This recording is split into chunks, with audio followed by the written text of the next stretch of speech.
Welcome to the Fast Leader Show, hosted by leadership impact architect Jim Rembach. This is where leaders pursue results with clarity and momentum. The podcast challenges leadership innovation and creativity through the lens of results that matter. Each episode delivers insight that improves performance, strengthens execution, and helps leaders move onward and upward faster. All right, Fast Leader Legion, get ready for, well, I should say hold on to the reins, so we don't want you to get bucked off the camel on this one, because I have somebody that has a lot of energy and is very passionate about the work that he is being able to, I guess you'd say, serve others with, and we'll talk about that in a second. His name is Jason Mercer-Pottinger, but we call him JMP. He is the Senior Director of Customer Care of the Americas at Vantive, leading a fully remote, patient-centric operation across multi-country teams.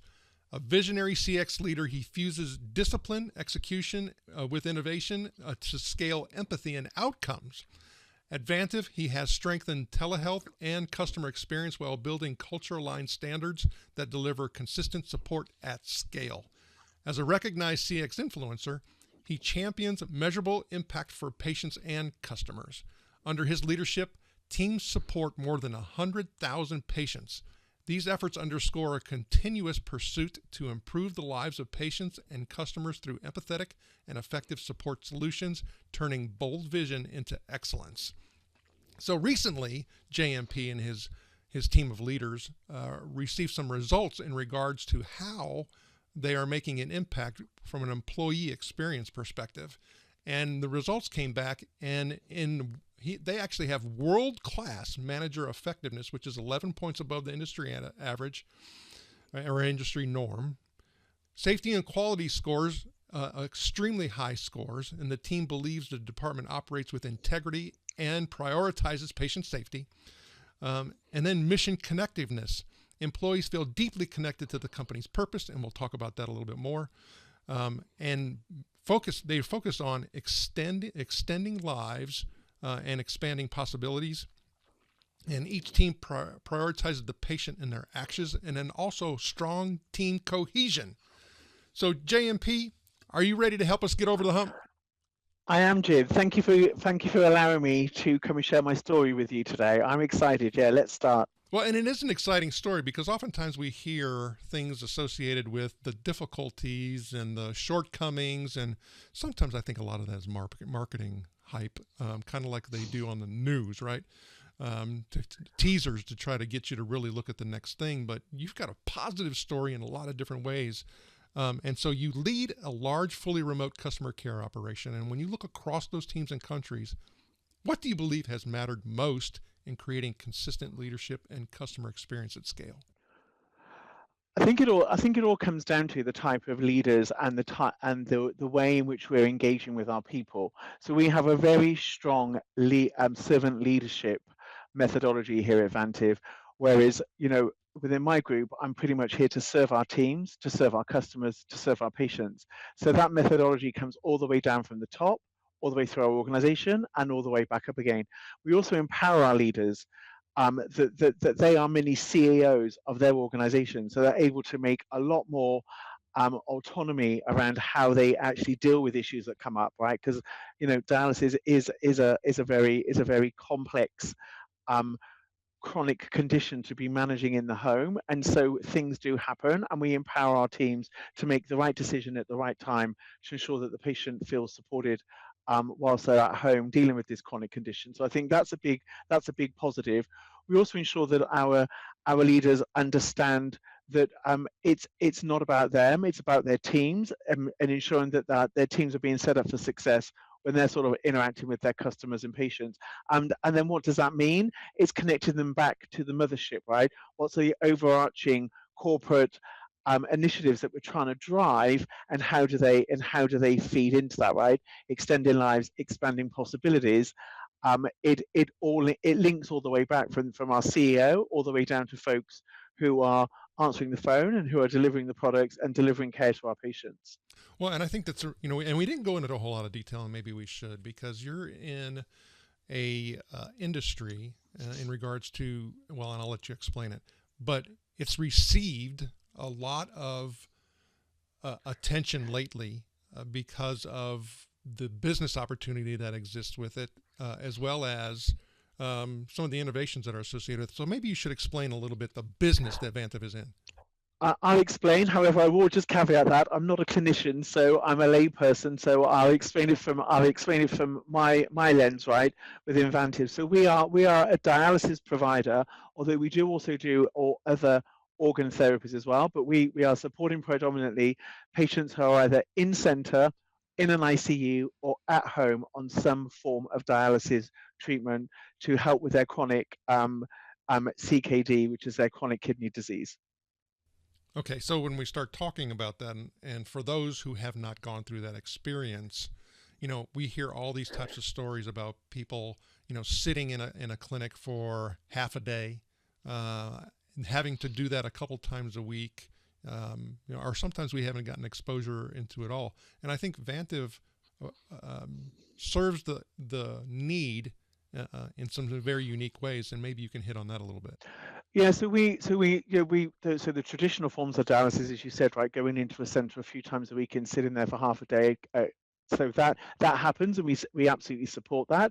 We also provide support to patients who are at home on dialysis. So this is where it's called peritoneal dialysis. And like I said, I'm not a clinician, so I'm not going to get into the whys and wherefores of the treatment. But this is where a patient is using one of our devices to dialyze overnight.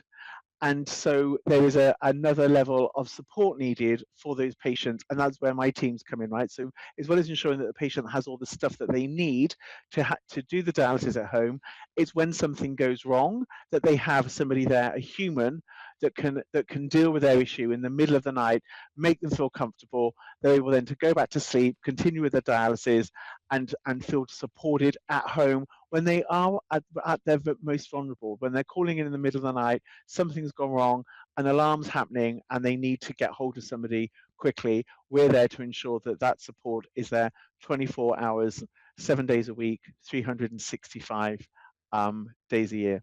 Well, and the organization is a global organization. I mean, we're talking about... We're a global organization. My remit is the Americas, but we also support patients outside of our region as well who are needing support outside of typical business hours.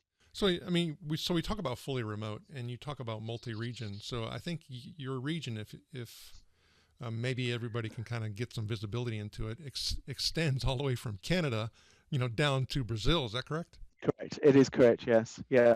Yeah, so we have 5 main markets here in the Americas that we're supporting, as well as then distributor models for other countries where we don't have direct presence. But yeah, pretty much we're supporting across the whole of the Americas, North and South continents. Yeah. And all your leaders are fully remote. Fully remote. So we have hybrid teams. Some teams are 100% remote. Others have a mixture of in office and at home. And we started pushing folks home even before COVID. So it wasn't just as part of COVID, which a lot of organizations did. We were moving people home because of the nature of the role. Right? If you're in the middle of the night, you really don't want people traveling into a facility. It makes a lot of sense.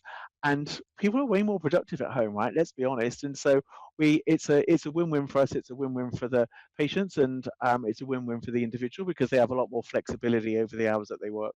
I think that also adds to the uniqueness of what we're talking about here, because so many organizations struggle with a lot of the different factors that you have been able to create some success with this. For example, manager effectiveness scores are exceptionally high, right? So with leaders stated so strongly on the factors in regards to respect, care, and recognition, what do you think that tells you as far as what your frontline teams are experiencing from remote leaders spread across multi countries? Well, first of all, I think that shows that they feel connected. So even though they are remote, we have ensured that there are support mechanisms in place to support them fully at home. We also, I think when you have teams that are fully remote, you need to ensure that you have managers who are over communicating. They need to feel connected back to the organization. So I think that's working. They feel they're getting the right level of communication, and also they are making a difference. So I think that adds when you look at it, how we are interacting with patients, we are scoring very highly on putting the patient first, as you would expect in our organization. So if it takes an hour to deal with a patient's interaction, it takes an hour. We want to make sure the patient never has to call us back. So we take a lot more time. And so some of the traditional metrics that you would have in place in a call center or contact center, we sort of like strip back to say it's all about the quality of the service and ensuring that the patient feels that they have the time to talk through any of the issues that are impacting them. So when they put the phone down or however they're communicating, they typically don't have to call us back. So we're always checking for next best interaction to ensure that we're second guessing maybe some stuff that could be going on that the patient hadn't even thought about, as well as then when we're dealing with our clinics as well, right? So we wrap all this together in putting the patient first, and I think that kind of methodology has helped us with engagement because folks aren't being pressurized to get off the phone, get onto the next call. They can take a bit more time to ensure the patients are getting the support that they need so they can walk away at the end of the day going, I made a difference today. Well, you also have, as I said within the introduction, you're an influencer. You talk with a lot of leaders and your peers. And so, I mean, for me, if I was one of your peers, I would, first of all, be somewhat envious in regards to the work that you're doing, because it does drive, commitment. It drives purpose. It transcends a lot of the things that most have to deal with. So if I don't have such a strong purpose, if I don't have, I'm literally saving of lives, are at stake here. I'm sitting here and I have something that's a little bit more transactional. And what would I have to do to be able to generate that type of commitment when I don't have that overriding mission and purpose? I think you need to have a vision that everybody can connect to. It needs to be something that connects everybody, wherever, regardless of where they sit within the organization. They understand how what they do day to day is impacting the mission and vision of the organization and is making it real. I think that's we're not sat with our patients in their home. They're calling us, right? These patients are patients that, are being provided to us by our customers, right? So we have to make sure that people understand, okay, how are we supporting them? What are we doing? And what does it mean to the overall mission and vision of the organization? I think is if you're able to articulate that right the way down into your contact centers, so every day your teams come in and they fully understand sort of how they are contributing to that. Guess what? You're going to have a great environment to work in, and that's going to then you're going to see it in the level of service that you're providing to your customers, right? Regardless of whether it's healthcare or whether you're providing pens and paper, right? I think it comes from the type of leadership, the level of engagement, and ensuring that mission and vision means something to those folks on the front line. I think that's a really important point because, if we look at a lot of the research, basically the vast majority of employees that are in contact centers are part of what they refer to as the why generation. Why are we doing this? Yeah. Why are we doing that? Making it front and center and transparent probably needs to be very, very high up on your purpose, planning, execution scale, and that never ends. I would also add, Jim, that I also think as well, it's having an environment where it's okay to fail, right? You can get it wrong and it's okay, and psychologically people feel safe in that environment to raise issues, because this is healthcare, and we want to make sure that there are things that happen, right? Let's understand those things that happen. Let's learn from them, and I've seen examples where in that kind of environment we've actually then come across best practices and then able to roll it across the region. So it could be somebody in Brazil who has no understanding of sort of how we are managing patients here in the United States, but actually they see that actually that one moment where they actually identified something has had a major impact across our whole patient population across the region.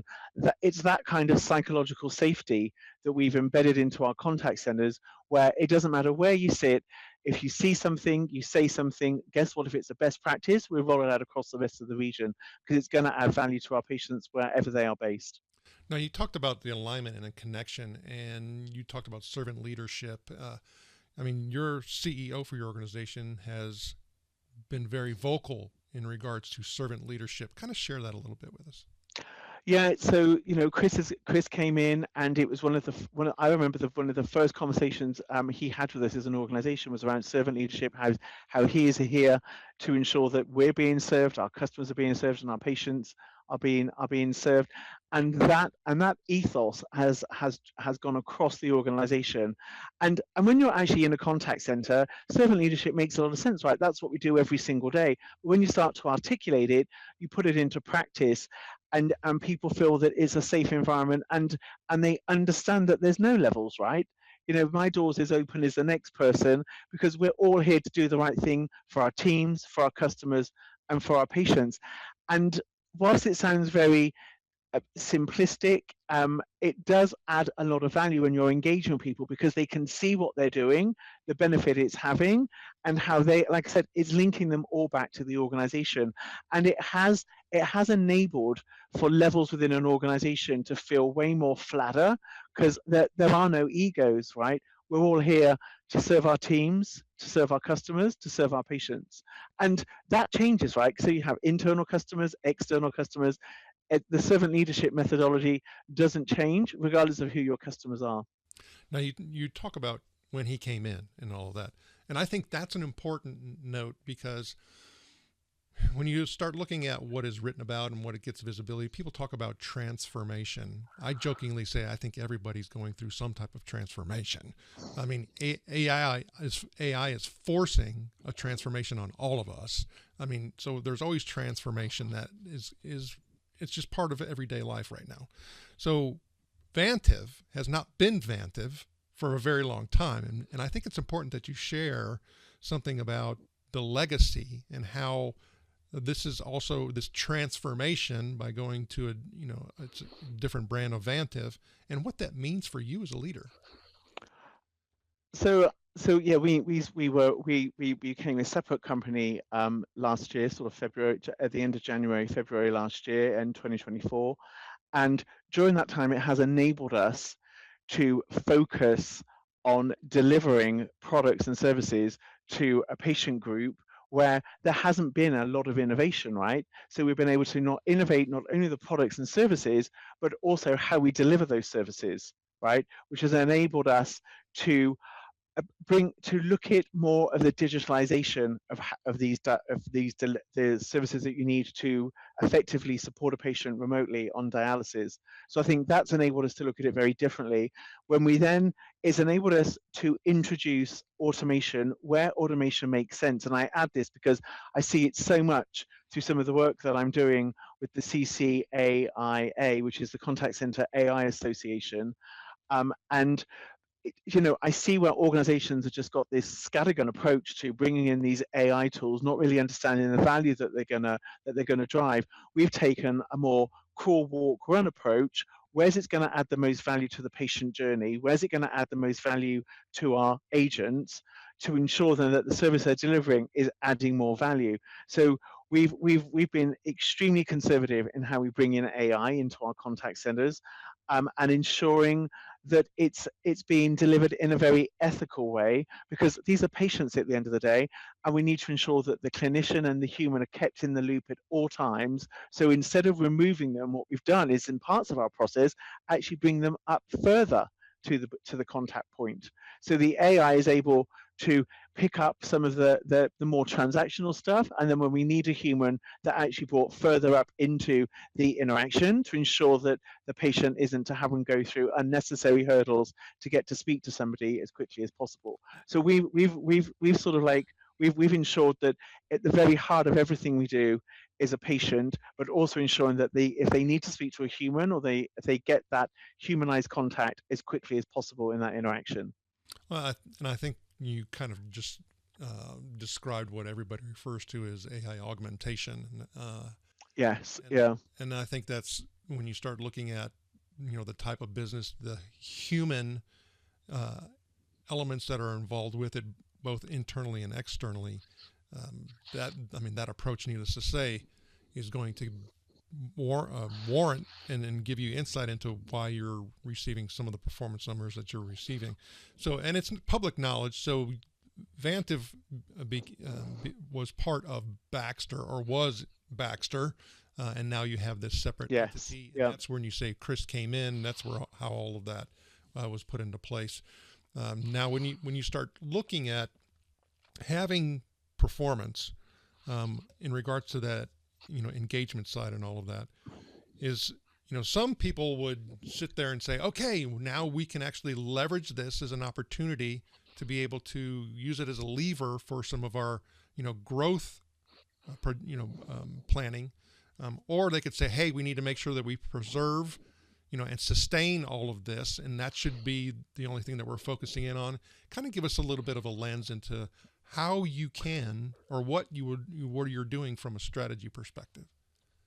So from a strategy perspective, we are ensuring that as we bring in new technologies, that, like I said, they'll be in place where they're going to add the most value.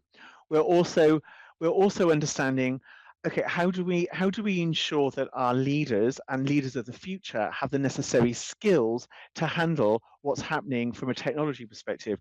Personally, I've been in frontline operations for over 30 years, and I've seen in the last 5 to 6 years the most change ever in my whole career, and that is going to continue. So we need to make sure that our current leaders and leaders of the future have this AI acumen in place, so they understand what these tools can deliver, not be afraid of these tools, actually embrace them, and ensure that when they're having conversations with people, especially in our IT departments, right, where they are very familiar with these tools, we go in, we understand what we need, and we actually have a seat at the table and go, right, okay, that tool, yeah, we absolutely get it, that's going to add a lot of value. This tool, not so much, not really something that we need.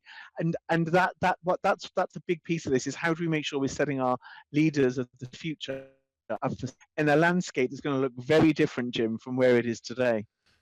Yeah, it's kind of like I mentioned before about the forced transformation. I mean, you're going to have to transform one way or the other. Otherwise, you either lead or you get left behind. Yeah. I mean, it's not one. The analogy I use, I don't want to be a dinosaur that's looking at the firework display, going, "Oh, that looks good," but actually it's a meteorite that's going to come to take us out. I want to be fully aware of what's happening and make sure that we are ethically using this technology where it's going to add the most value. We're healthcare, and so that comes with a lot of responsibility in how we ensure that our patients are being supported.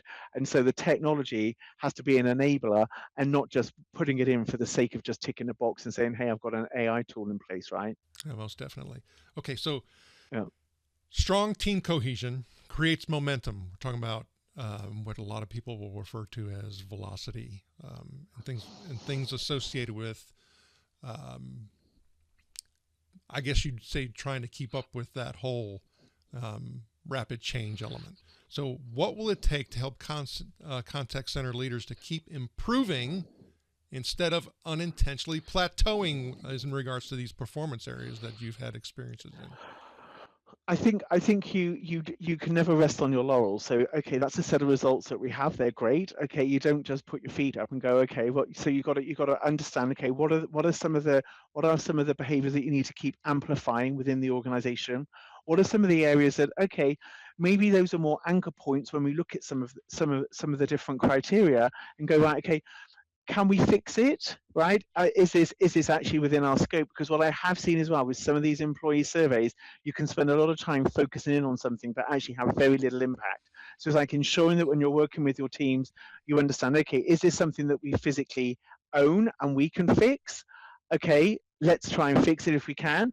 Or is it more around the communication, right? Is there misses in how we are communicating with our folks? And that's why we have these sort of like deltas. But it's continue to amplify, understand what those behaviors are, and make sure those are behaviors that we are constantly amplifying across our organization whenever we are engaging with our teams, and also having that mechanism for listening. It isn't just top down, it's bottoms up. And a lot of the stuff that we've done with you, Jim, is ensuring that we have tools where we can listen effectively, because not everybody feels that they can raise their hand and speak. So we've introduced other tools that they can use through, more community-wide tools where we join leaders together, or leaders of the future together, so where they can share ideas and they can actually see that, you know what, it's okay to say this isn't working. Someone's going to listen, someone's going to do something with it and try and fix it. So we're using different ways of communicating, bearing in mind we have different generations now in the workplace where they want to use more online tools, they want to use more sophistication, more AI in their day-to-day activities. That's okay. How do we have those available? for the different generations that we now have in the workplace. So we're constantly looking at what makes sense for our teams and amplifying those behaviors where we know we're really strong there, but we can't rest on our laurels when it comes to, the next round of results. They may not be so good, so let's ensure that we can keep those behaviors moving forward. So thinking about, what you were referring to, and we'll get to this in a second in regards to the AI Association, that's coming up. But with those conversations that you've had with a lot of your peers, and you're looking at the industry, because I know you do a lot of that in regards to seeing what's getting attention out there. As contact centers scale and expectations continue to rise, because that's never going to change. What do leaders need most in what comes to mind when you think of that, and then why? Well, I've already touched on it. There's AI Acumen. They need to understand these tools and what they're actually going to deliver. I think they also need to feel comfortable in pushing back at their leaders to say, no, this is not going to work, right? So it's around the ROI, and they understand what that ROI is. I think also there's a piece around understanding that AI is not going to be a replacement for humans. So ensuring that they have customer journeys that clearly articulate when a human is needed, and ensure that human remains in the loop at all time. I don't think we're at the point where we can just turn on these AI tools and walk away. They're going to be constant learning as they become more mature, and understanding, okay, this works now, maybe it doesn't work tomorrow, and this is what we need in the future. But that human in the loop has to remain there. And I think that's probably some of the gaps that we have, is that a lot of folks I've seen in other industries, they've jumped on the AI bandwagon and then realized actually they're not delivering anything. And so they're having to have some very difficult conversations with their C-suite who have invested in these tools, and they're not seeing ROI. That's why I believe the crawl, walk, run approach makes a lot of sense, because if you crawl, you can pull it back at any time, and you're not as heavily exposed as if you go with a huge big bang and you're running at 100 miles an hour, something happens.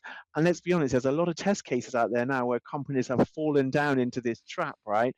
And it's like, it's not so easy then to pull it back. But I would definitely recommend crawl, walk, run, making sure your leaders understand what AI is, what's it going to deliver, where it's going to deliver, and where the human needs to remain in the loop. I think you bring up a really interesting point in pressure, right? You look at C-level suites, are sitting there and they're getting and absorbing a lot of this. Let's just say what it is. It's marketing hype. This is what these things can do, and the fact is that's not the way it works. And I think someone said the word for 2025. It'll be interesting to see what it is for 2026. But the word for 2025 was AI slop. Right? Yes. Yes. Yeah. And I think we're starting to see some changes. Like recently, I just read something about Anthropic coming out with a medical, element to a search engine, so people can actually, do some of their own research in regards to things that they're dealing with. And so I think we're starting to see more of this understanding that general or genetic general AI is not going to be able to help your business. It's going to put you in that hole that you're talking about. So I think that's a good place for us to talk about you serving and being announced as the president of the Phoenix chapter of the Contact Center AI Association. Tell us a little bit more about that group and what you feel its purpose is and the role you'll play. Yeah, so I've been involved with the association now since April in 2024. What I'm extremely interested in is their approach. So it isn't your typical group where they bring a lot of leaders together and then they get in a lot of vendors and try to sell them stuff. There's actually very little vendors that are actually involved. It's all practitioners, and so we're able to share best practices in a very safe environment. We're also able to, I actually sit as a member of the education committee for the CCAIA. So I'm able to help with some of the healthcare pieces, right? Where does it make sense in healthcare? Where does it not make sense in healthcare? So you have certain leaders who are brought in for their expertise in certain industries, also understanding that it isn't a one size fits all. And then the education committee then drives the chapters when they bring in groups of people, typically twice a year in a chapter, where they meet, they get the opportunity to deep dive into some of these items, and also to have more legal representation around, okay, so what are some of the companies that are doing that maybe they shouldn't have done, and so other companies then in other industries can learn from that. So it's a very different approach to some of the other sort of like groups that I'm members of, where it's typically just a big sell. It's not. It's way more specific around to how is AI being used, where is it adding value, where it's not being valued, and what do you need to be aware of from a legal perspective if you're considering to doing this, say as an example. And then bring it back to the chapter. So yeah, I'm very proud to be the president of our newest chapter, which is in Phoenix, Arizona, which is, I'm an Arizonian, believe it or not, with this accent. And this chapter is going to be heavily focused on healthcare. So it's going to be focused on how AI can be used in an ethical environment as healthcare and where it can add value, because this is going to be the next explosion. Healthcare has probably been behind other industries in AI adoption for a whole host of reasons, right? And so as this starts to take off and we see new people moving into this space to disrupt it, let's ensure that we're keeping the patient in the loop, our clinics in the loop, all the folks that really add value, and it's the ethical adoption of AI within the healthcare arena. Personally, I think it's going to add a ton of value when you think about remote patient monitoring, and how if you keep patients at home, guess what? They're going to have a better outcome. So how do we ensure that we have tools in place that you can monitor patients effectively, and how AI can drive some of that monitoring, how positive our healthcare outcomes. Like I said, I'm not a clinician, but I see it's going to have a huge explosion over the next 2 to 3 years. The association is going to ensure through the Phoenix chapter that we are supporting customers in the healthcare contact center arena, right? On, okay, what tools make sense, what tools do not make sense, and what are some of the pitfalls as you start on your AI journey. So you talk about crawl, walk, run, in regards yes, to AI. yep. And there's really, if we were to, think about what we all learned in statistical class, talking about the bell curve, and we have the laggards, and then we have the people who are out in front, and then we have this big group in the middle. So would you say that there's pros and cons to not moving as well as moving too fast? And where do you kind of see that to make sure that you don't fall into the not moving fast enough? I think you have to start with, what are you trying to achieve? What's the business problem that you think AI is going to be able to solve? I think if you understand that and you can articulate that, then at least then you have an understanding of what you're looking for. I also think as well you have to challenge yourself, because what I've seen is AI tools just layered on top of existing workflows. Guess what? If those workflows are broken, they're going to be broken with the AI, and then you're going to get hallucinations, you're going to get incorrect outcomes. So I think you have to think about where in your workflow process should the AI be bedded. Is it deep? Right? So then it's feeding information to your frontline teams so they can offer an enhanced level of care. Or if it is going into your contact centers, you have workflows that are pretty established. You have great knowledge management systems, right? Because I just know personally, if you don't have great knowledge management, guess what? The whole AI piece will fall apart. So you have all of this identified, and you don't have to put it everywhere to start with. Pick a part of the process where it's going to add the most value, have the return on investment, monitor it, turn it on. That's the core approach, right? Because then you can, if it doesn't work, you can remodify it, push it somewhere else even, right? But you haven't lost that investment. I think it's understanding the business problem that you're trying to solve, and then understanding, okay, is your business today set up in a way where actually the AI is going to add value? Because it's okay. I think what we're going to see in the future is AI will change business models, right? You'll see businesses being reorganized differently because of how the AI is being used and the information it's pulling. If you think about it, saying most businesses are very vertically driven, the AI doesn't understand any of those vertical pieces, right? It's trying to get a problem from a whole host of information. And so it's like, if you just sprinkle it on the top, it's probably not going to work that well. If you bed it deep, that's going to have the biggest return. You opened up another, really almost hidden constraint, if you want to call that, or opportunity, depending on what side of the lens you want to look through, is you have scenarios where there's this executive decision making process, and they're distanced from what actual the day-to-day activities are of the front line. And I even tell frontline leaders, I said, sometimes as frontline leaders, we think that they know at that high level what's going on and what we're doing. I'm like, they don't, and they're not supposed to. That's not their job and their role, right? Yeah.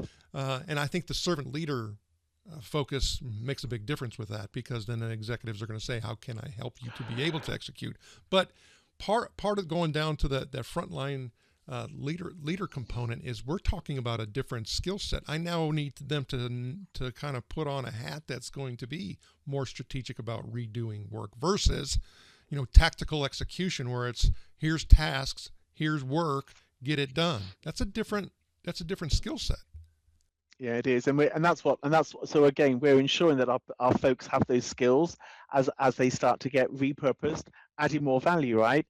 And it's ensuring that we're not going back to ground zero every time. If the AI's done X, Y, Z, we understand what X, Y, Z is, and then we start on A, B, C, right? So we're using our existing resources to pull the patient along the patient journey without going back to square one each time, right? That's key as well, because otherwise patients and customers get very frustrated if they're constantly having to start from square one every time they start a new interaction with either AI or with a human. So we're ensuring that we have all those patient and customer journeys mapped out, so it's very clear on where the AI is going to add value, where the human's going to add value, and there's clear line of sight across the whole end-to-end piece of the journey.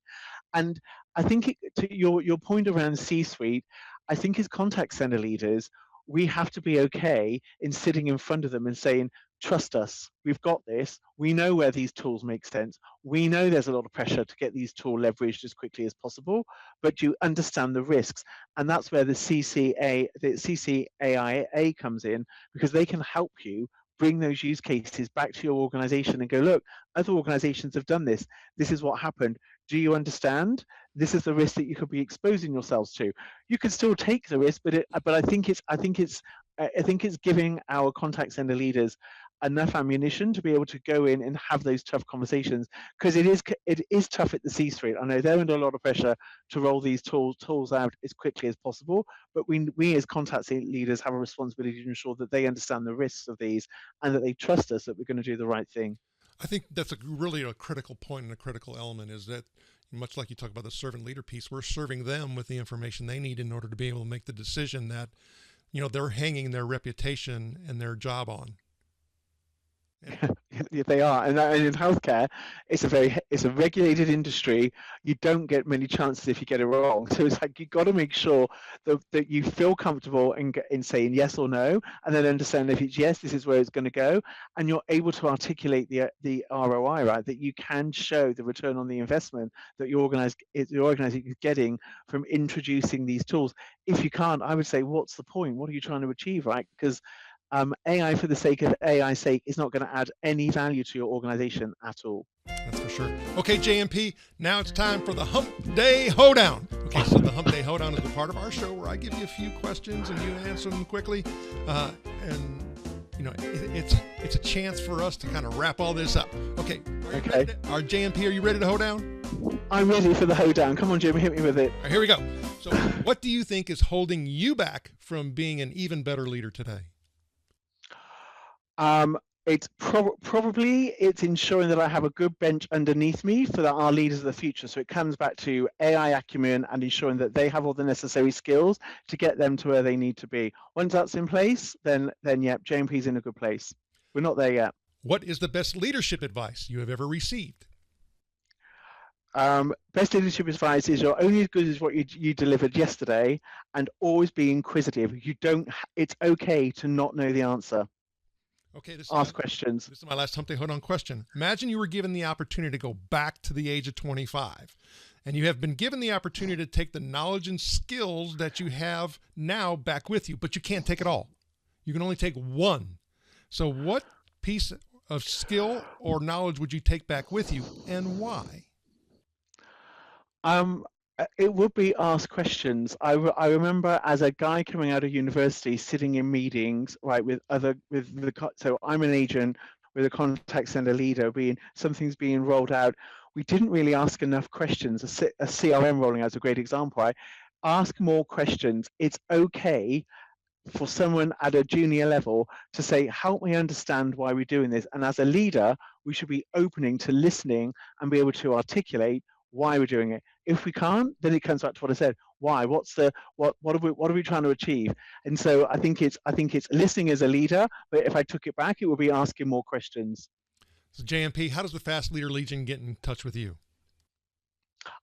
They can find me on LinkedIn. Trust me, there's nobody with my name. So Jason Mercer-Pottinger. I'm on LinkedIn. They can reach out. Also through the CCAIA. I think it's www.ccaia.com. They can reach out to me there. Yes, please reach out, connect, and let's keep this conversation moving forward. JMP, thank you for sharing your knowledge and wisdom and helping us all get over the hump. Thank you, Jim. I appreciate the time. Thank you for joining me on the Fast Leader Show today. For recaps, links from every show, special offers, and access to download and subscribe, if you haven't already, head on over to fastleader.net so we can help you move onward and upward faster.